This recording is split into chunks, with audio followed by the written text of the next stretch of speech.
Wakil dari Sarasa.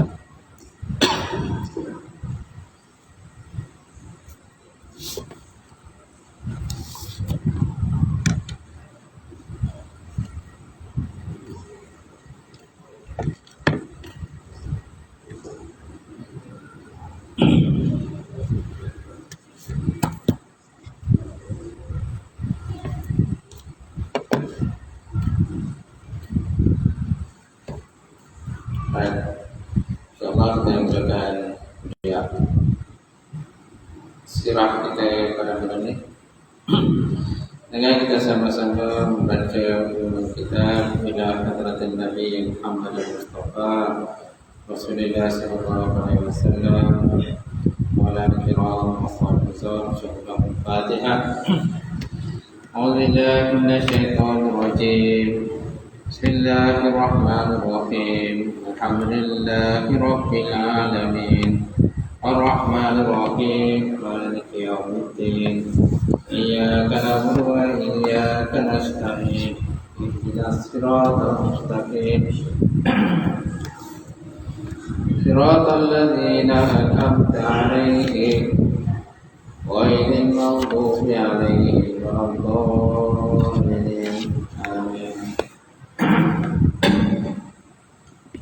Assalamualaikum warahmatullahi taala wabarakatuh. Alhamdulillahilladzi anzala ala 'abdil kitab wa lam yaj'al lahu 'iwaja qayyiman liyunzira ba'san shadidan min ladunhu wa yubashshiril mu'minina alladzina ya'maluna as-solihat anna lahum ajran hasana makisina fihi abada. Asyhadu an la ilaha illallah wahdahu la syarika lah wa asyhadu anna Muhammadan 'abduhu wa rasuluh. Allahumma shalli wa sallim ala sayyidina wa nabiyyina wa habibina wa maulana Muhammad imamil muttaqin wa qaddan mujahidin wa ala alihi wa sahbihi wa man da'a bi da'watihi wa sanna bi sunnatihi ila yaumil. Rabbi shrah li sadri wa yassir li amri wahlul 'uqdatam min lisani yafqahu qawli. Subhanaka la ilma lana illa ma 'allamtana innaka antal 'alimul hakim. Wa la hawla wa la quwwata illa billahil 'aliyyil 'azim. Allah Subhanahu wa ta'ala fil Qur'anil Karim, a'udzu billahi minasyaitonir rajim. Wala tahsabannallaha ghafilan amma ya'malul zalimun innama yu'akhiruhum liyaumin tashkhasu fihi al-absar.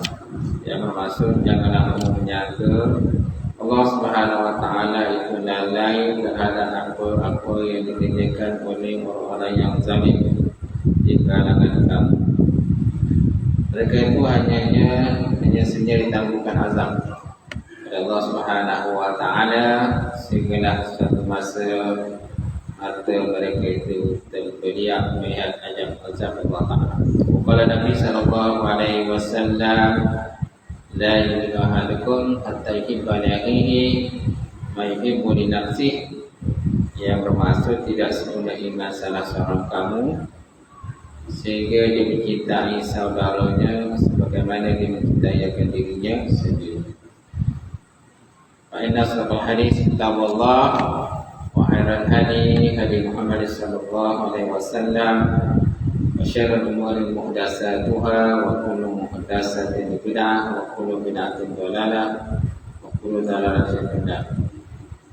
Awaitu ta'alim wa ta'lim wa tazkir wa tazkir wa nafa'an tifah wa lifadat istifadah wa la sa'alat tamassuki bi kitabillah wa sunnati rasulih wa du'a ilal huda wa dalalati ilal khairi ibtigha wajhillah wa maradatihi wa qubi wa sawabi. Yang masih silakan Tuan Imam, Tuan Bilal, Tuan Siap, Sonya pengurusi masjid, Tuan Puasa masjid, Tuan Haji, Tuan Hajah, sidang jamaah muslimin, muslimat yang dirahmati Allah Ta'ala. Alhamdulillah kita panjatkan puji syukur Allah Subhanahu Wa Ta'ala. Sekali lagi tuan kita dapat bersama pada malam ini kita menyambung kitab pengajian sirah Nabawiyah. Baik, kita berada di muka surat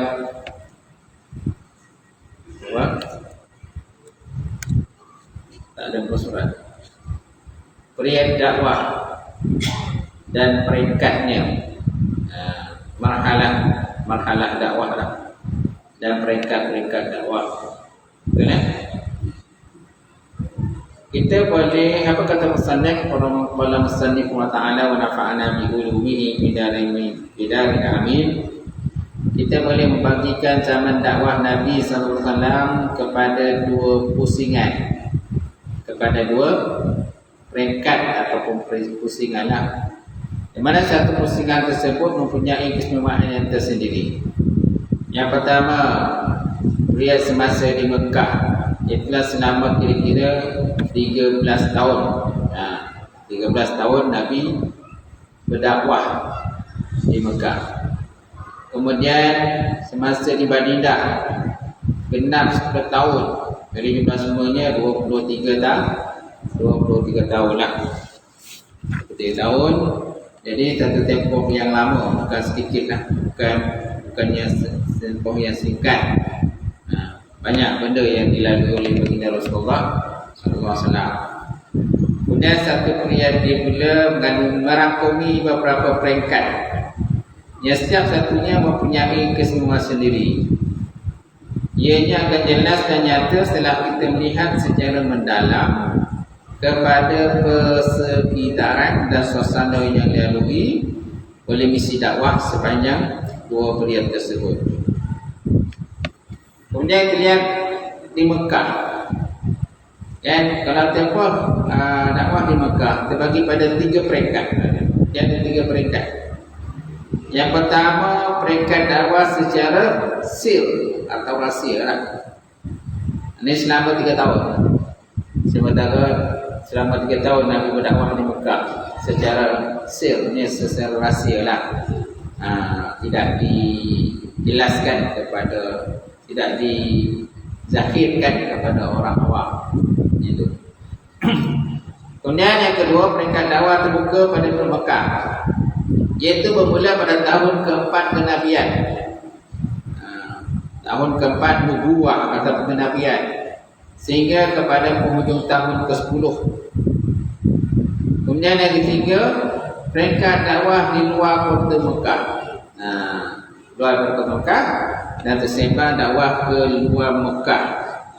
Jadi mula pada penghujung tahun ke-10 kenabian sehingga hijrah Nabi sallallahu alaihi wasallam daripada Mekah menuju ke Madinah. Ini tempoh lalui lah dalam konteks dakwah Nabi sallallahu alaihi wasallam. Mengenai peringkat-peringkat di Madinah pula akan terangkan di tempatnya nanti. Baik, kita lihat peringkat pertama, jihad dakwah. 3 tahun dakwah secara rahsia. 3 tahun dakwah secara rahsia. Salasa salawat min da'watil sirriyah. Qala Rasulullah ba'da nuzuli ma taqaddama min ayati suratul Muddatsir bi da'wa ila Rasulullah wa haitsu inna qaumahu kanu yufadun la dina lahu illa ibadatul asnam wal awsan. Gitu. Seperti diketahui, Mekahlah pusat agama bagi orang Arab. Di situ terdapat orang yang berkhidmat untuk Kaabah serta mengendalikan patung-patung dan berhala-berhala yang disucikan di kalangan orang Arab. Gitu. Jadi banyak di kalangan mereka di masa itu sembah patung. Jadi sebelum turun ayat Muddatsir tu, qala Rasulullah ba'da nuzul ma taqaddama min ayati suratul Muddatsir bi taqwa Allah wa aisu annaka ma'kanu yufatul ladina lahu. Tiada agama kecuali agama penyembahan berhala gitu. Sebelum pada terhilang, sebelum daripada dakwah secara sir, secara rasil. Dan dakwah secara sir itu bukan rahsia. Jadi kebanyakan mereka itu ibadatul asnam, dia kata, sembah berhala, wal awsan. la hujjata lahum illa annahum alfu abahum dzalika. Mereka tak sempat kecuali apa-apa yang mereka dapat daripada nenek moyang mereka. Nenek moyang mereka kan. Nenek moyang sembah patung, jadi mereka pun sembah patung. Mereka pun dia kata la hujjah lajah. La hujjah lahum, tidak ada hujjah. Tak ada hujjah, tak ada alasan apa, ikut-ikut je. Ikut je. Jadi mak ayah, nenek moyang sembah patung, jadi ikut mereka pun sembah patung. Okey, gitu. Oleh itu untuk mencapai objektif melakukan reformasi terhadap fenomena tersebut, pertama sekali jika dilakukan jauh daripada tempatnya. Tugas perbaikan ini memerlukan kepada keazaman jitu yang tidak boleh digoncang oleh sebarang musibah dan halangan.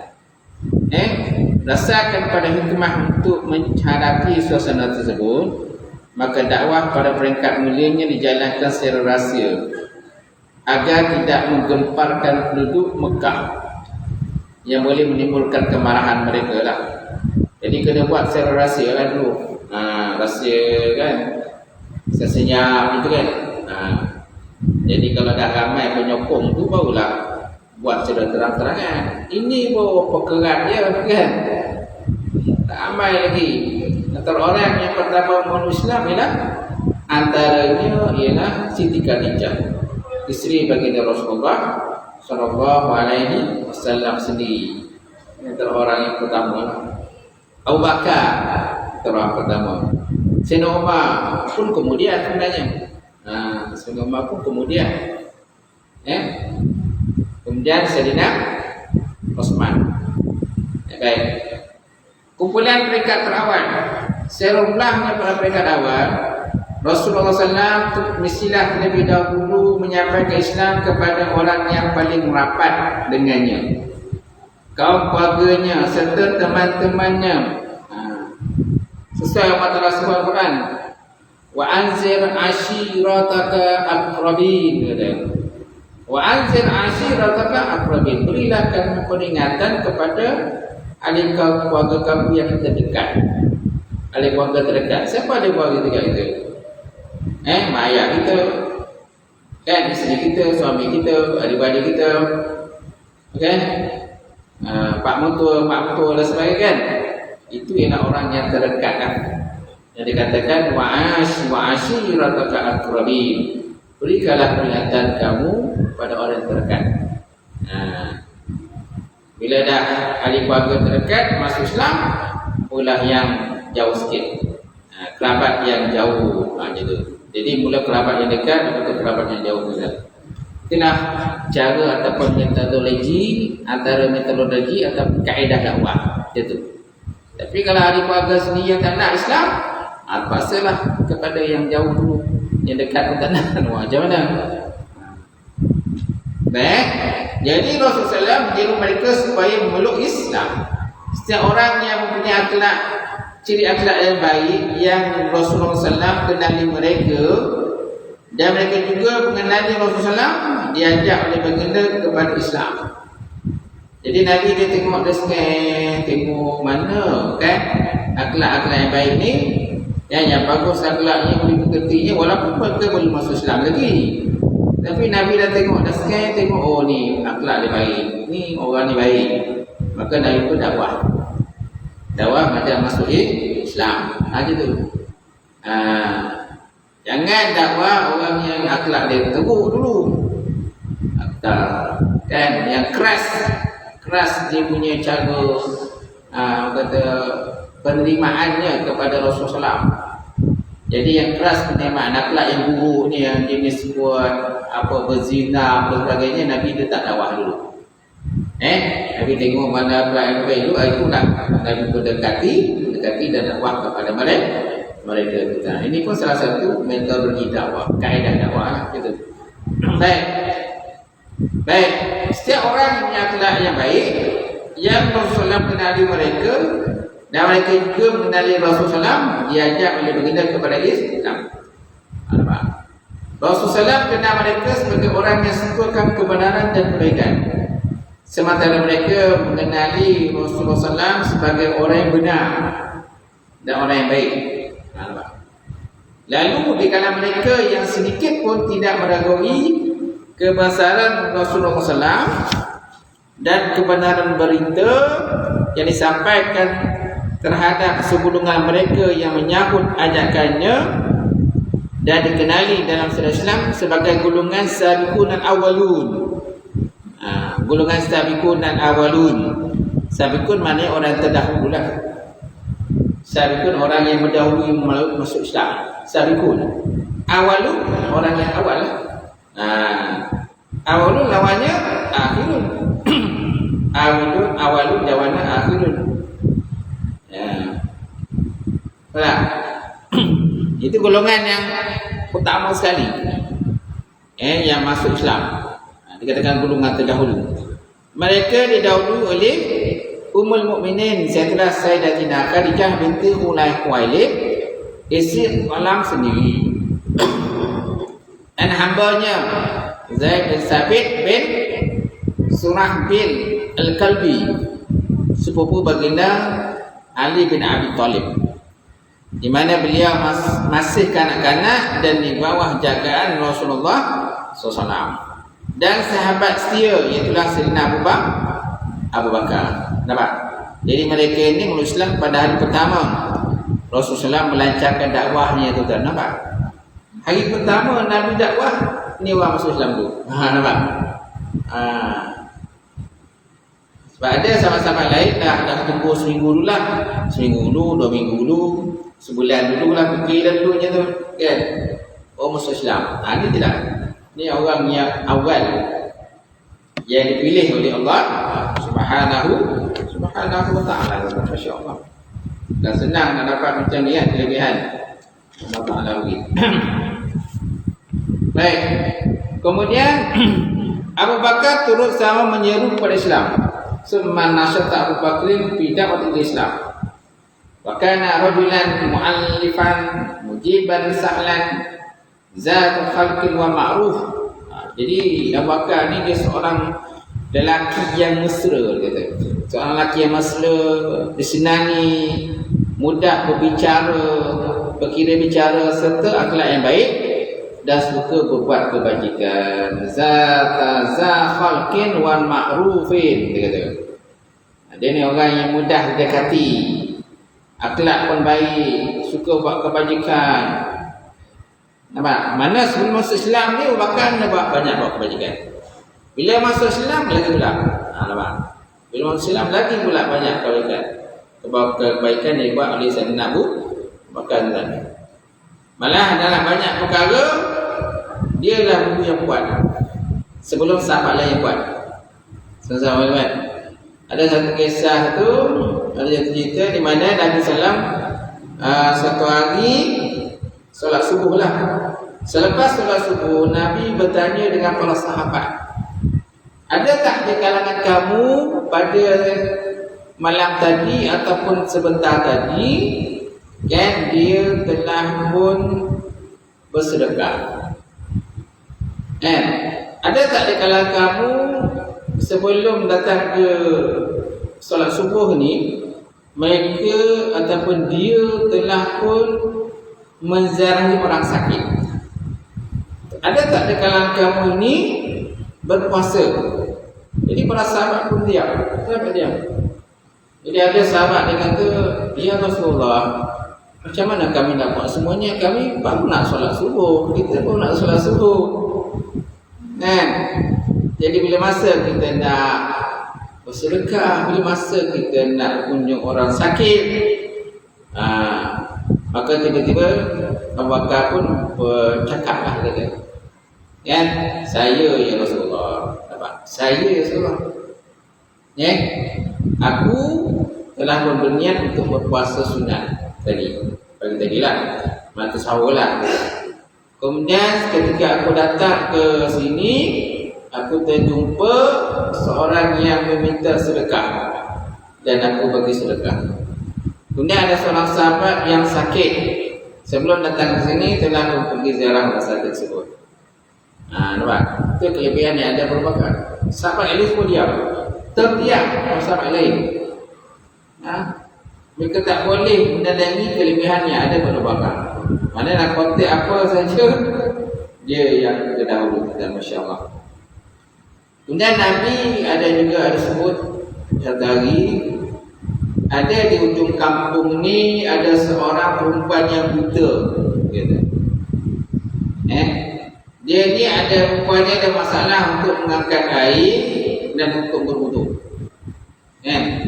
Jadi ada tak di kalangan sahabat-sahabat ini yang sukarela lah, volunteer atau sukarela untuk mengambil air dan masukkan air itu dalam macam kolah lah, kolah ataupun istilah kita takar. Istilah kita takar tu dia punya tempat yang besar tanah air tu lah gitu. Jadi Sayyidina Umar orang kata excited lah bila dengar perkara tadi. Maka Sayyidina Umar akan pergi pada besok itu, maka Sayyidina Umar pun pergilah tengok kan, untuk dengan tujuan dan niat untuk nak ambil air, mendapatkan kebajikan, dapat pahala ambil air untuk kemudahan kepada perempuan yang buta tadi lah. Bila Sayyidina Umar pergi je ke rumah tadi, dia tengok air dah penuh. Jadi Sayyidina Umar pun ni, siapa yang angkat air ni kan? Sayyidina Umar tak tahu siapa yang angkat. Jadi mungkin malam esok kita ada pulang aku kan. Maka malam esok tu dia pergi lagi. Dia tengok malam esok, tengok air pun dah penuh. Siapa yang angkat air? Mungkin malam esok mungkin ada pulang aku kan. Jadi maknanya dia kata, maknanya dah ada sahabat lain lah yang mendahului Sayyidina Umar dalam angkat air tadi. Malam esok tu Sayyidina Umar pun bercadang lah, settle sangat kan. Dan Sayyidina Umar nak intai siapa yang angkat air tu. Dia rupa lah, kita tengok rupa Sayyidina Bakar. Sayyidina Bakar telah mendahului dia dalam mengangkat air tadi untuk kemudahan kepada perempuan yang buta telah terakhir untuk berwudu dan sebagainya. Nampak? Inilah kelebihan yang ada pada Sayyidina Bakar. Jadi apa sahaja kebajikan dia biasanya mendahului Sayyidina Umar, ataupun mendahului sahabat-sahabat yang lain. Jadi tu kalau boleh kita macam tu lah. Apa sahaja pada kebajikan, biarlah kita dahulukan diri daripada sahabat yang lain. Jangan kita kira kalau aku buat dulu kan orang cakap ni lah, cakap pula sebagainya. Apa dulu kalau orang cakap. Ini kita yang penting dahulu lah, belum bisa balik. Masya Allah. Baik. Seterusnya, jadi beliau adalah seorang lelaki yang mesra, disenangi dan mudah berkira bicara serta berakhlak yang baik dan suka berbuat kebajikan. Ramai lelaki di kalangan kaumnya suka datang berkawan dengannya, disebabkan beliau seorang yang berpengetahuan dan juga ahli perniagaan, di samping cara pergaulan yang baik yang ada pada Sayyidina Bakar. Masya Allah. Dia akhlaknya baik kan, bagus, suka bantu orang. Dia juga kata tijar. Mana tijar ni? Tijar ataupun tijar dia ahli perniagaan. Perniagaan. Malahan ketika dia masuk Islam tu kan, banyak semangatnya, duit yang dihabiskan untuk perjuangan baginda Rasulullah sallallahu alaihi wasallam. Malah ada tanya Nabi, ya Rasulullah, berapa banyak kau nak aku boleh bagi? Berapa banyak aku nak aku boleh bagi? Jadi nak tunjukkan pada kita tentang dalam konteks kita berdakwah pun dana pun juga. Dana pun perlu pula untuk berdakwah. Tak ada dana macam mana kita nak berdakwah? Nampak? Bolehlah cakap dulu tu, bolehlah untuk konteks berdakwah dalam bentuk yang skala yang kecil lah. Kalau kita nak berdakwah dalam skala yang besar, antaranya dana, duit kan, kewangan. Kalau tak ada kewangan, susah sikit lah. Kalau cakap dia, ramai semua boleh cakap. Baik kan? Sebenarnya, antara itu beliau mengambil kesempatan untuk menyeru mereka yang percaya kepadanya serta sering mengunjunginya. Jadi dia ambil kesempatan. Jadi kalau ada lelaki yang hantar orang baik hantar tadi, maka dia berdakwah. Abu Bakar pun juga. Abu Bakar pun ramai sahabat-sahabat yang lain yang belum Islam masa tu. Jadi mana-mana yang akhlak yang baik bagus tu, kalau dia datang jumpa Abu Bakar ataupun bermuamalah dalam perniagaan, jadi dalam berdakwah, dalam berniaga tu pun berdakwah juga. Dalam berniaga pun kita berdakwah, sempat berdakwah macam tu. Maka dengan semua itu beberapa orang peribadi yang baik telah masuk Islam, seperti Utsman bin Affan Al-Umawi, Zubair bin Awam Al-Asadi, Abdurrahman bin Auf Az-Zuhri, Sa'ad bin Abi Waqqas Az-Zuhri, Talhah bin Ubaidillah. Talhah bin Ubaidillah. Ini antara orang-orang yang awal yang masuk Islam. Allah Subhanahu wa taala ada menyebut berkenaan dengan orang-orang yang masuk Islam yang terawal. Ayat dalam surah Al-Taubah. Tak saya. Jadi mana Allah Subhanahu wa taala menyebut dalam surah Al-Taubah, was-sabiquna al-awwaluna minal muhajirin wal ansar wallazina tabauhum bi ihsani radhiyallahu anhum wa radu an wa'adda lahum jannatin tajri tahtiha al-anhar khalidina fiha abada zalikal fawzul azim. Yang masuk orang yang terdahulu lagi yang pertama masuk Islam, di antaranya adalah golongan muhajirin dan ansar, dan orang-orang yang mengikuti mereka dengan baik, Allah Ta'ala redha kepada mereka dan menyediakan bagi mereka syurga yang mengalir sungai-sungai di dalamnya. Mereka kekal dalamnya selama-lamanya serta kemenangan yang besar. Nampak? Jadi Allah Subhanahu wa taala menceritakan dalam ayat ini tentang redha-Nya kepada orang yang terdahulu masuk Islam. Antaranya golongan muhajirin dan ansar. As-sabiqun al-awwalun minal muhajirin wal ansar. Jadi dalam ayat itu disebut muhajirin wal ansar. Orang terdahulu yang terdiri pada golongan muhajirin dan ansar, dan orang mengikut mereka, Allah Ta'ala redha kepada mereka tadi. Allah Ta'ala redha kepada mereka, dan Dia juga menyediakan bagi mereka surga-surga yang penuh dengan kenikmatan dan kenikmatan yang kekal abadi. Imam Asy-Sya'bi menyatakan bahawa orang-orang yang terdahulu masuk Islam di kalangan kaum muhajirin dan ansar ialah mereka yang mengikuti Bai'atul Ridwan, iaitu pada tahun perjanjian Hudaybiyah. Pada tahun perjanjian Hudaybiyah, itu dikatakan orang-orang yang as-sabiqul awwal itulah. Ini pendapat daripada Asy-Sya'bi. Ada kata orang yang dalam Islam yang daripada golongan ansar dan muhajirin, yang mana mereka itu mengikuti perjanjian Bai'atul Ridwan, itulah perjanjian Hudaybiyah. Kemudian Abu Musa Asy'ari, Sa'id ibn Musayyab, Muhammad ibn Sirin, Al-Hasan, Al-Qatadah menyatakan bahawa orang-orang yang salat menghadap dua arah kiblat bersama dengan Nabi SAW itu dikatakan sebagai golongan as-sabiqun al-awwalin. Pendapat yang kedua lah, golongan as-sabiqun al-awwalun, awalin ataupun awalun, itu dimasukkanlah orang-orang yang solat menghadap dua kiblat. Tengah solat tiba-tiba diperintahkan menghadap ke Baitul Masjidil Haram. Asalnya mereka menghadap ke Baitul Maqdis.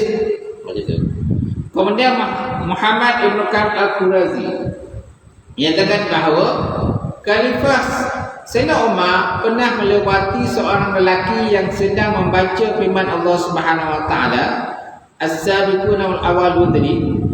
As-sabiqun wal awwalun minal muhajirin wal ansar wallazina tabauhum bi ihsan radhiyallahu anhu wa radu an. Dia kata Sayyidina Umar pernah melewati seorang lelaki yang membaca ayat tadi, surah Taubah ayat 100 tadi. Maka Sayyidina Umar pun memegang tangan lelaki tadi lah. Dia kata, siapakah yang mengajarkan ayat ini kepada kamu? Siapa yang mengajarkan ayat ini kepada kamu? Laki itu menjawab, Ubay bin Ka'ab. Kemudian Umar berkata, kamu jangan berpisah dariku sebelum aku hadapkan kamu kepadanya Ubay bin Ka'ab. Setelah Umar menghadap lelaki itu kepada Ubay bin Ka'ab, lalu Umar bertanya, apakah engkau telah mengajarkan bacaan ayat ini dengan bacaan demikian? Kepadanya dengan bacaan demikian. Lalu Ubay bin Ka'ab pun berkata, iya. Lalu Umar pun bertanya, apakah engkau mendengar daripada Nabi SAW tentang ayat tadi? Ya, dia kata, saya dengar daripada Nabi. Lalu Umar pun berkata, sesungguhnya kami berpendapat sebelumnya bahawa kami para sahabat telah menduduki tingkatan yang tinggi yang tidak akan dicapai oleh orang-orang sesudah kita. Maka Ubay bin Ka'ab berkata bahawa yang membenarkan ayat ini terdapat pada permulaan surah Al-Jumu'ah.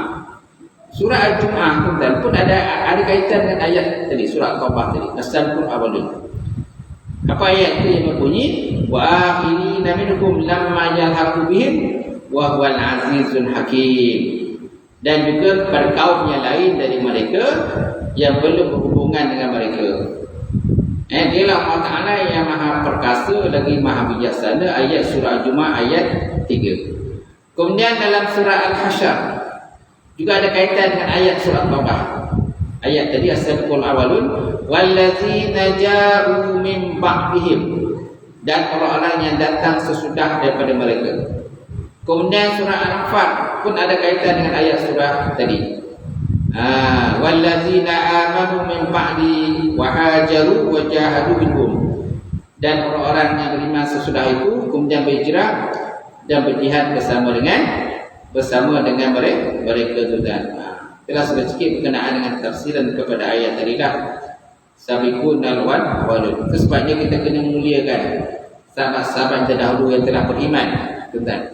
Sebab ada golongan-golongan kemudian jadi, kemudian mereka itu menghina para sahabat.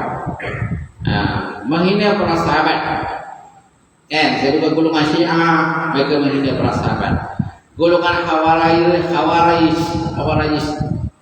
mereka juga menghina para sahabat. Ada kata, mereka kata khalifah itu merampas kuasa pemerintahan. Begitu.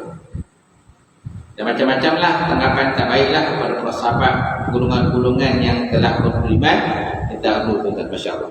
Baik, seterusnya, jadi mereka berlapan ini mendahului orang lain dalam Islam. Mereka lah kumpulan pengikut terawal dan golongan harapan dalam Islam. Di dalam Islam terawal juga antaranya Bilal bin Rabah al-Habsyi. Bilal bin Rabah al-Habsyi ini antara orang yang awal juga yang masuk Islam, betul.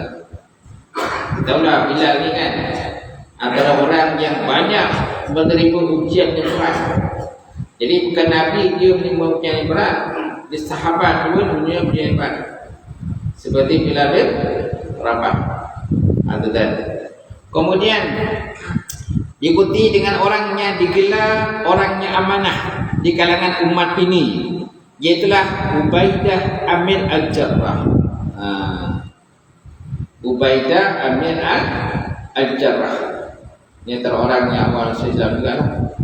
Abu Ubaidah Amir bin Jarrah min Bani Haris, ia terdiri pada Bani Haris bin Fir. Kemudian Abu Salamah bin Abdul Asad Al-Makhzumi, Alif Lam Mim Kha Zai Waw Mim Ya. Abu Salamah bin Abdul Asad Al-Makhzumi. Nampak? Kemudian Al-Qam bin Abi Al-Qam Al-Makhzumi. Bukan yang pengikut Al-Qam tu. Nama Al-Qam pun dah tak ada dah. Dia guna nama lain. Dia guna nama lain kan. Okey. Biasanya Osman bin Ma'zun dan dua adik-beradiknya Qutadah bin Abdullah. Qudamah bin Abdullah. Qudamah Qaf dan alif mim ta maftuh al-qudama. Qudama dan Abu Lahab. Baik, seterusnya siapa lagi? Ubaidah bin Haris. Ubaidah bin Haris bin Abdul Muttalib bin Abdul Manaf. Gitu. Kemudian Sa'id bin Zaid al-Hudwi al-Adawi dan istrinya Fatimah bin Al-Khattab al-Adawiyah. Nama hebat betul. Ya. Wal wamra'atuhu Fatimah ibnu Khattab al-Adawiyah ukhti Umar ibnu Khattab. Ini saudara kandung. Ukhti ini saudara kandung. Saudara kandung kepada Sayyidina Umar bin Khattab. Jadi nama dia Fatimah binti Al-Khattab Al-Adawiyah. Ukhti mana saudara kandung kepada Umar bin Khattab. Kemudian Khabbab bin Al-Arab. Khabbab bin Al-Arab. Kemudian Abdullah bin Mas'ud Al-Hudaili. Al-Hudaili. Maksudnya dan ramai lagi selain daripada mereka. Mereka ini juga dikenali sebagai as-sabiqun al-awwalun. Saya kata ini. Mereka ini dikenali sebagai as-sabiqun al-awwalun minal muhajirin wal ansar. Okay. Mereka berasal daripada semua kabilah Quraisy. Ibnu Hisham menghitung, Ibnu Hisham inilah yang mengarang kitab Ibnu Hisham, kitab sirah Ibnu Hisham kan. Jadi mereka menghitung bilangan golongan terawal ini melebihi daripada 40 orang total. Rupanya ada lebih 40 orang para sahabat. Ya, kalau mereka yang terawal masuk Islam. Walaupun itu masih terdapat perselisihan dalam menentukan sebilangan mereka, termasuk golongan as-sabiqun wal awwalun. Jadi mana ada khilaf ulama berkenaan dengan jumlah tadi. Ada yang khilaf. Kemudian Ibnu Musa, ini satu termasuk yang mengarang yang apa tu yang terkenal dalam bab sirah ni, sirah Ibnu Musa kata. Kemudian beberapa orang lelaki dan wanita berturut-turut masuk Islam sehinggalah tersebar Islam itu di Mekah dan akhirnya menjadi perbualan orang ramai juga. Mereka juga menganut Islam secara rahsia. Jadi mereka rahsia. Jadi jumlah masa itu tak berapa lagi. Jadi takut nanti akan dibunuh ataupun dipukul, diseksa dan sebagainya. Seperti yang buat menyiasa inilah Abu Lahab, Abu Jahal dan sebagainya. Jadi mereka terpaksalah menyembunyikan rahsia tadi. Kemudian Rasulullah berkumpul dengan mereka dan membimbing mereka kepada agama ini secara berselindung. Kerana misi dakwah pada ketika itu masih lagi dijalankan secara individu ataupun secara sulit. Kemudian selepas turunnya ayat awal surah Al-Mudaththir, maka wahyu mula turun secara berturut-turut. Ya ayyuhal mudaththir yang kita bahas sebelum ni kan. Ya ayyuhal muzammil, ya ayyuhal mudaththir, qum fa'anzir.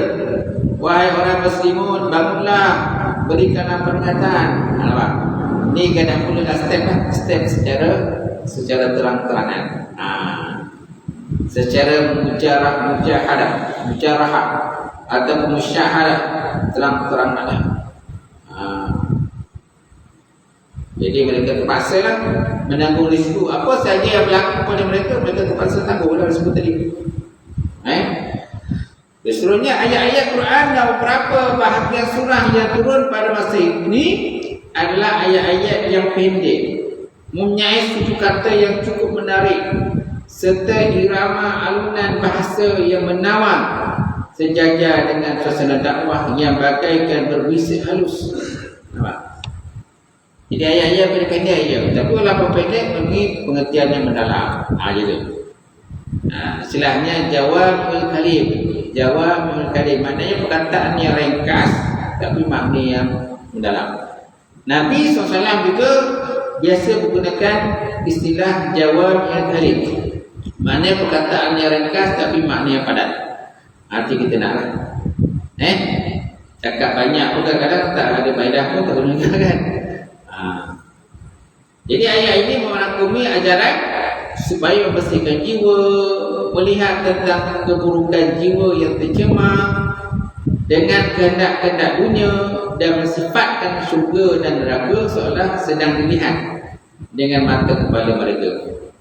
Jadi cara penyampaian ayat ini di kalangan orang mukmin adalah satu cara yang agak terasing daripada yang diketahui oleh masyarakat manusia ketika itu sudah. Baik, kemudian solat. Ini antara perintahnya awal lah tentang solat. Antara perintah awal yang diturunkan ialah perintah mendirikan solat. Muqatil bin Sulaiman berkata, pada umat Islam Allah Ta'ala mewajibkan solat 2 rakaat pada waktu pagi dan 2 rakaat pada waktu petang. Ini berdasarkan firman Allah Subhanahu wa Ta'ala dalam Quran, wasabbih bihamdi rabbika bil asyi wal ibkar. Bertasbihlah dengan memuji Tuhanmu pada waktu pagi dan juga pada waktu petang.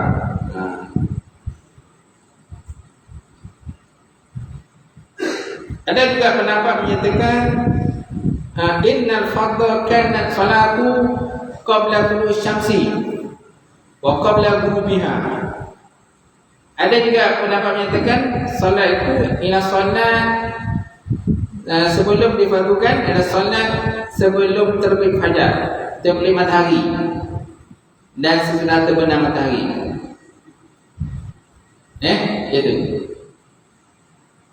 Ini kata Ibn Hajar lah, dia kata kana Nabi sallallahu qabla Isra yusalli qat'an wa kana ashabi walakin ikhtilafa hal furida syai'un qabla salatul khamsi min salawatil amla wa qila inna al-fardha kana salatun qabla tulu'i syamsi wa qabla ghurubiha intaha. Kata Ibn Hajar, dia kata adalah Nabi sallallahu sebelum Isra Nabi sembahyang juga. Demikian juga para sahabat bersemayam gitu. Tetapi ikhtilaf adakah fardu sesuatu itu sebelum semayang yang 5 daripada segala semayang yang lain ataupun tidak. Jadi benda itu fardu ataupun tidak. Yang Nabi semayang tadi sebelum Isra lah. Ada pendapat menyatakan innal fardha, sesungguhnya fardu adalah ia semayang yang lakukan oleh Nabi tadi sebelum terbit fajar dan sebelum terbenam matahari. Gitu. Jadi dikata fardu juga ni pendapatlah dalam kitab ni. Pendapat dalam kitab Arab dia. Seterusnya yang nyata dan utamanya bahawa sebelum Isra Rasulullah dan para sahabat memang mengerjakan sembahyang. Tetapi yang menjadi persisian ialah adakah terdapat sebarang jenis solat yang dipadukan sebelum keperluan solat waktu tadi. Ada pendapat menyatakan yang dipadukan ialah solat sebelum terbit fajar dan sebelum terbenam matahari. Kemudian Al-Harith bin Usamah meriwayatkan sebuah hadis daripada jalan Abu Nu'ayyah secara mausul mana bersambung kan, daripada Zaid bin Harithah katanya pada permulaan Rasulullah mendapat wahyu, Jibril datang kepada Nabi mengajarkan baginda Nabi secara cara berwudu. Selepas selesai wudu, Nabi mengambil secedok air dan merentiskan kepada kemaluan baginda. Rasulullah sallallahu alaihi wasallam. Kemudian hadis yang sama pengertiannya turut diriwayatkan oleh Ibnu Majah. Hadis yang sama juga diriwayatkan daripada Al-Bara bin Hazim dan Ibnu Abbas. Dalam hadis Ibnu Abbas menyebutkan yang demikian itu adalah kewajiban yang terawal yang berlaku kepada Rasulullah dalam para sahabat. Ibnu Hisham menyebutkan bahawa Nabi SAW dan para sahabat apabila hendak sembahyang maka mereka akan pergi di celah-celah bukit. Tuan-tuan, waqad zukira Ibnu Hisham anna Nabi SAW wasabi kan iza haratis solat iza hudratus shalah zahabu ila sya'abi wastahaffu bi salatihim min qaumihim. Nabi dan para sahabat bila nak semayang mereka pergi ke celah-celah bukit lalu mengerjakan semayang secara berselindung daripada pengetahuan kaumnya. Pernah sekali Abu Talib melihat Nabi SAW dan Ali sedang bersemayang. Lalu dia bertanya kepada mereka tentang hal tersebut. Wa qara'a Abu Talib Nabi SAW wa Ali yusalliyani maratan. Wa kallamuhuma bidzalika. Jadi mereka tanyalah dengan Nabi dan juga Ali apa yang membuat. Apabila beliau mengetahui duduk perkara sebenar, beliau menyuruh supaya mereka tabah. Walamma arafu jaliyatul amri amruhum bisabati. Jadi apabila kaum tahu apa yang dilakukan oleh Nabi juga Ali, jadi Nabi menasihatkan supaya mereka bersabar. Takut nanti akan ada ancaman kepada golongan dia, kaum-kaum dia lah. Bila melihat kelakuan dilakukan oleh Rasulullah Sallallahu Alaihi Wasallam. Habis itu dah. InsyaAllah akan datang kita akan sambung berita sampai ke pengetahuan Quraisy secara umum. Wallahu a'lam bishawab.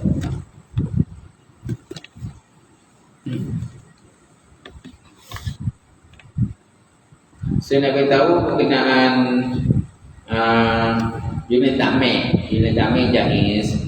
Dia orang nak memperkenalkan kitab asas akidah takmir Bismillah. Jadi dia suruh gunakan kitab ni lah, kitab asas akidah. Ini untuk satu muslim ni. Dia suruh takmir pakai ini. Sebagai ini saya lupa ni mana satu nak pakai yang mana tak. Okay. Ni kitab ni pun belakangnya kitab ni diambil pada rujukan risalah tauhid, akidah awal, pada Al-Faraid, akidah Najid. Ni pun kitab yang pernah saya ajar lah sebelum ni. Tempat-tempat lain lah itu. Harganya saya tak tahu berapa. RM50. Harganya RM50. Nanti kena dapat ke lah ni. Dapat kitab ni. Di bahagian pusat masjid dan surau. Bahagian pusat masjid dan surau. Usul pakai kitab ni lah. Jadi itulah saya dah beritahu lah. Kitab kita dah guna tu, dah yang kita guna itu baru tak ramai beli kan. Kau yang beli kitab ni Mukhtasar Mufid itu. Berapa orang beli? Seorang je. 3 orang naik. 3 orang beli. Kita pakai ini dah. Dia suruh pakai lah. Sampai itu kita gabung jadi dengan kitab yang itu lah. Kena pakai itu.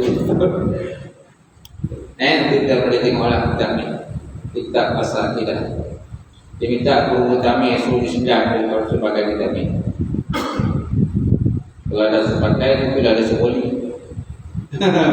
Kalau boleh cerita hanya dia minta sepakai itu dah ada seboli kan. Wallahu a'lam bishawab. A'udzubillahi minasyaitonir rajim. Bismillahirrahmanirrahim. Alhamdulillahirabbil alamin wassalatu wassalamu ala asyrafil mursalin wa ala alihi washabbihi ajmain. Allahumma zidna ilman nafi'a wa yaqina as-salika wa taqabbala wa rizqan halalan wa barakatan katsira wa wasiyan ya batal alim awlana qulubana bi dhuri ma'rifatan wa ta'ammul. Allahumma faqil qudin Allahumma faqil qudin Allahumma ja'alna hadza liman marhumna wa taqabbana min ba'di taqabbal sunnah. Rabbana atina fid dunya hasanah wa fil akhirati hasanah wa qina azabannar. Walhamdulillahi rabbil alamin. Taqabbalallahu